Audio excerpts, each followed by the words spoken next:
देखिए, कहा जाता है कि दहशत की कोई शक्ल नहीं होती। आज देश के अभिभावकों में दिलों दिमाग में दहशत भरने वाले खबर आई है। एक छत, 9 लोगों का परिवार और अचानक 3 उसमें से सुसाइड कर लेते हैं। इरफान टास्क था या मोबाइल छिन जाने का किस्सा, यह सिर्फ हादसा नहीं है, यह उस वर्चुअल मायाजाल और पारिवारिक उलझनों का वो जानलेवा कॉकटेल है जिसने एक हंसते खेलते घर को तबाह कर दिया, शमशान बना दिया।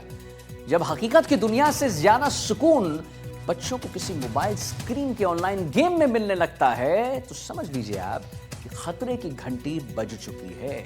जब परिवार में कलह हो और ऊपर से 2 करोड़ का भारी भरकम कर्ज हो, तो बच्चों के लिए मोबाइल ही उनका सहारा बन जाता है। लेकिन वही सहारा जब सुसाइड मिशन बन जाए, तो किसे हम कसूरवार माने?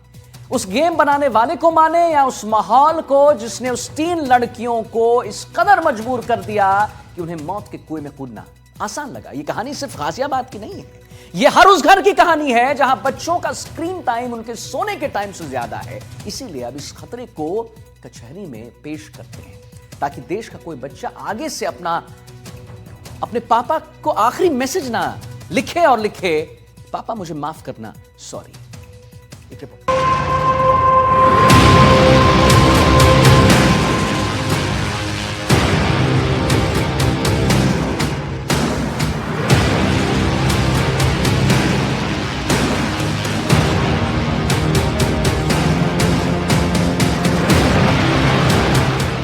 3 बेटियां, निशिका उम्र 16 साल, प्राची उम्र 14 साल, बाकी उम्र महज 12 साल।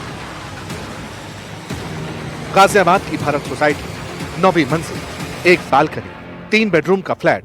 4 फरवरी के दरमियानी रात 2 बजे का वक्त। तीनों बेटियों ने 9वीं मंजिल से छलांग लगा दी। कोरियन गेम लवर की लत की थ्योरी सामने।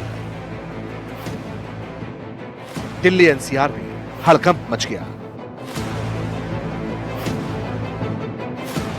तीनों बेटियों के सुसाइड को लेकर 3 थ्योरी फ्लोट होने लगी।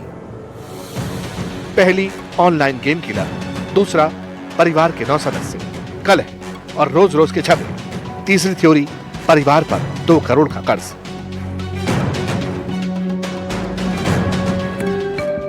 सुसाइड की तफ्तीश शुरू हुई। कड़ियां जोड़ने पुलिस की इन्वेस्टिगेशन टीम फ्लैट पर पहुंची। कमरे में बहुत कुछ अजीब था। फ्लैट का दरवाजा अंदर से लॉक था। दरवाजा तोड़ा गया। पुलिस अंदर घुसी। कमरे के दीवार पर मोटे अक्षरों में लिखा था, make me a heart of broken and I am very alone.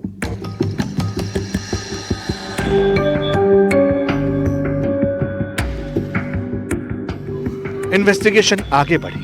राज खुलने के बजाय गहराने लगी। कमरे में परिवार की तस्वीर मिली। उसके बगल में 8 पन्ने की पॉकेट डायरी रखी थी जिसमें लिखा था, आपने हमें कोरियन गेम से दूर करने की कोशिश की, लेकिन अब आपको पता चल गया होगा कि हमें कोरियन कितना प्यारा है। इस डायरी में जो भी लिखा है वो सब पढ़ लो, क्योंकि वो सब सच है। Sorry mummy papa. अब तक की पड़ताल कोरियन गेम की दीवानगी, ऑनलाइन गेम की लत और परिवार की टोका टाके तक घूम रही थी। मौकाए वारदात के हालात और पुलिस के साथ पड़ोसियों की थ्योरी ये बता रही थी कि कोरियन गेम के वर्चुअल मायाजाल में ही 3 बेटियों की सुसाइड मिस्ट्री उलझी हुई है। मैं आपको वो स्पॉट दिखाता हूँ। आप देख सकते हैं कि ये जो इलाका है, यहाँ पर पुलिस ने मार्क किया हुआ है और तीनों बच्चियाँ जहाँ जहाँ पर गिरी हैं उनके जो निशान हैं, जो स्पॉट है, वो आप साफ तौर पर देख सकते हैं। ये जो बिल्डिंग है, ये देखिए, ये जो अपार्टमेंट है, इसी अपार्टमेंट की 9वीं मंजिल से कूदकर तीनों बच्चियों ने आत्महत्या कर ली है। अरुण जी, क्या पूरी घटना हुई और क्या आपने देखा रात में? घटना तो पहले मैं तो सो रहा था, मुझे वाइफ ने उठाया, कह रही चिल्लाने की आवाज आ रही है कुछ। तो हमने बाहर देखा तो बहुत तेज आवाज आ रही थी। शायद बिल्डिंग में ऐसा लग रहा था कोई झगड़ा कर रहा है। तो उसके बाद फिर हम लेट गए बिस्तर पे, मैंने कहा हो जरा शांत हो जाएगा। फिर उसके बाद और आवाजें तेज हो गई। उसके बाद जब देखा तो भीड़ इकट्ठा हो रखी थी। एक आदमी लिफ्ट में जा रहा था, उससे पूछा हमने, तो वो बोला 3 बच्चियां छत से कूद गई। अच्छा। तो फिर हम आए यहाँ पर, देखा तो 3 बच्चियां पड़ी हुई थी, एक इधर एक इधर एक इधर। लेकिन जो सुनने में आया है कि गेम के चक्कर में हुआ है, तो गेम का तो मुझे डाउट है कि एक साथ तीनों बच्चे एक ही टाइम पे गेम खेल रहे, पेरेंट्स को नहीं पता कि आज बच्चे क्या कर क्या नहीं कर। लेकिन शायद जितना सीधा ये सुसाइड केस लगता है उतना है नहीं। इस कहानी के एक नहीं 9 किरदार, 3 प्लॉट है।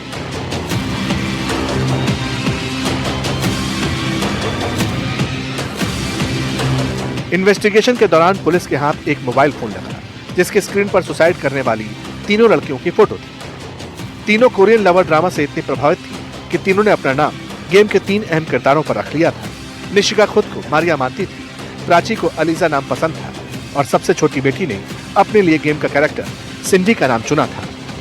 जिस खिड़की से, जिस बालकनी से ये तीनों लड़कियां कूदी हैं, उन्होंने रात में 2 बजे यहाँ से पूरी घटना देखी है।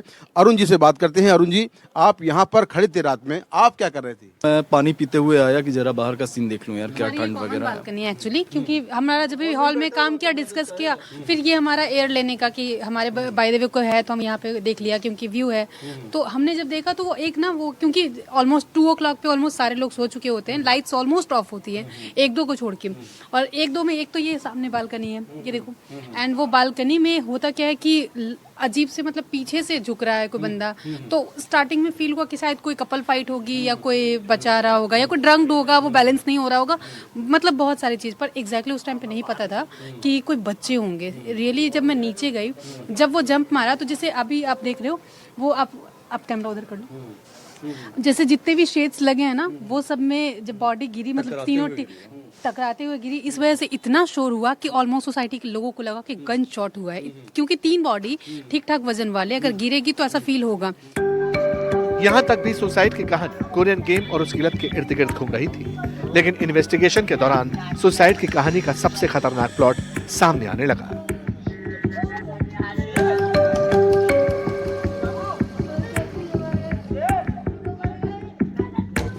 इस कहानी का एक सिरा 3 साल पहले की उस घटना से जुड़ा जिसने इस परिवार की खुशियों को मातम में बदलने की बुनियाद रखी। 17 साल पहले दिल्ली के खजूरी के रहने वाले चेतन की शादी हुई। पहली पत्नी से कोई औलाद पैदा नहीं हुई, इसलिए साल 2023 में, यानी आज से ठीक 3 साल पहले, चेतन ने अपनी पत्नी की छोटी बहन से शादी कर ली। उसने 3 बेटियों को जन्म दिया। वक्त और हालात ऐसे बदले जिसका तसव्वुर तक चेतन ने नहीं किया था। दूसरी शादी के कुछ दिनों बाद ही चेतन की पहली पत्नी ने एक बेटे और फिर एक बेटी को जन्म दिया। इस बीच कोविड का वक्त आ गया। 9 सदस्यों का भरा पूरा परिवार एक छत के नीचे, एक साथ कई जिम्मेदारियों का बोझ तब और बढ़ गया जब चेतन का ट्रेडिंग का काम कोविड के दौरान अचानक ठप हो गया। घर की माली हालत इतनी खराब हो गई कि चेतन ने बेटियों का मोबाइल फोन बेचकर बिजली का बिल भरा। बच्चों का स्कूल जाना बंद हो चुका था। बेटियां दिन भर मोबाइल पर गेम खेलती, परिवार रोक टोक करता, वो कई बार गुस्सा हो जाती, खाना नहीं खाती।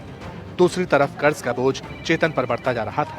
घर में झगड़े होना आम बात हो चुकी थी। बेटियों का स्कूल छूटा तो वो ज्यादातर घर में ही रहती। घर के हालात देखती, माता पिता के झगड़े उनको कचोटने लगते, बच्चों के परिवार से दूरी बढ़ने लगी और ऑनलाइन गेम की दुनिया को वो अपना सच मान बैठी।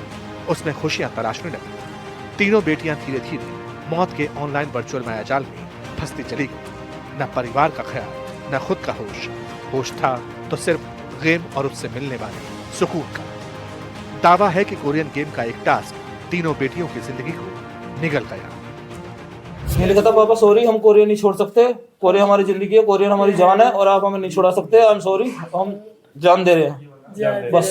और सुसाइड नोट मैंने अभी देखा जस्ट उनके पास, पुलिस वालों के पास। बस सर बहुत बुरा हुआ, ऐसे किसी के बच्चे के साथ ना हो। मैं कहूँगा सब बच्चे अपने गेम खेलना छोड़े, सब कोई भी माँ बाप अपने बच्चों को गेम ना खेलने दें बस। ऐप कोरियन वालों ने सेंड करा था, लिंक हमें नहीं पता, बाकी पुलिस वालों के पास फोन है, उन्हें सब डिटेल पता। दूसरा, अगर ये पता होती है कि क्या टास्क दे रहे हैं, मैं वो गेम नहीं खेलने देता जी उन्हें। परिवार में एक और बड़ा बखेड़ा उस वक्त खड़ा हुआ जब चेतन की तीसरी साली घर पर परिवार का सदस्य बनकर रहने लगी। परिवार में लड़ाइयां बढ़ चुकी थी। तीनों बेटियां परिवार से और दूर होने लगी। बेटियों का ज्यादातर वक्त ऑनलाइन गेम में ही बीतने लगा। इन्वेस्टिगेशन में यह भी सामने आया कि 4 दिन पहले जब परिवार ने गेम का चस्का छोड़ने की बात की तो तीनों लड़कियों ने परिवार को सुसाइड की धमकी दी। जो लड़कियां थी ये कोरियन कल्चर से प्रभावित थी और ये कल्चर के बारे में उनको जो सारा इंफॉर्मेशन मिलता था, सारा जो उनका सोर्स था वो मोबाइल के माध्यम से था।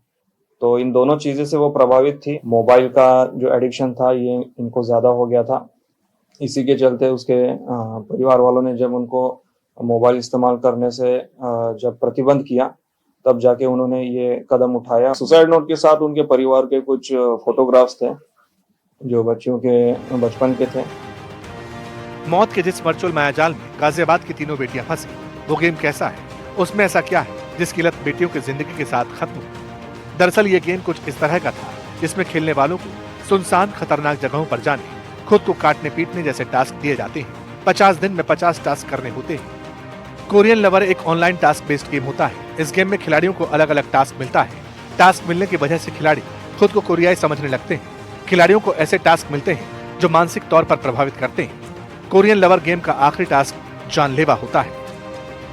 यानी इसी कोरियन लवर गेम को खेलने के चक्कर में तीनों बहनों की जान चली गई। वैसे ये पहला गेम नहीं है। इससे पहले blue whale, Kiki challenge, Momo challenge जैसे कई गेम आए थे जिसमें लोगों को खुद को नुकसान पहुंचाने का टास्क दिया जाता था। न सोने और आत्महत्या तक के टास्क दिए जाते हैं। टास्क पूरा करने की कोशिश में कई लोगों ने खुद को नुकसान पहुंचा लिया, तो कुछ लोगों ने अपनी जान तक गंवा दी। और शायद इसी का एग्जाम्पल गाजियाबाद से आया यह मामला है जिसमें 3 बच्चियों की जान चली गई।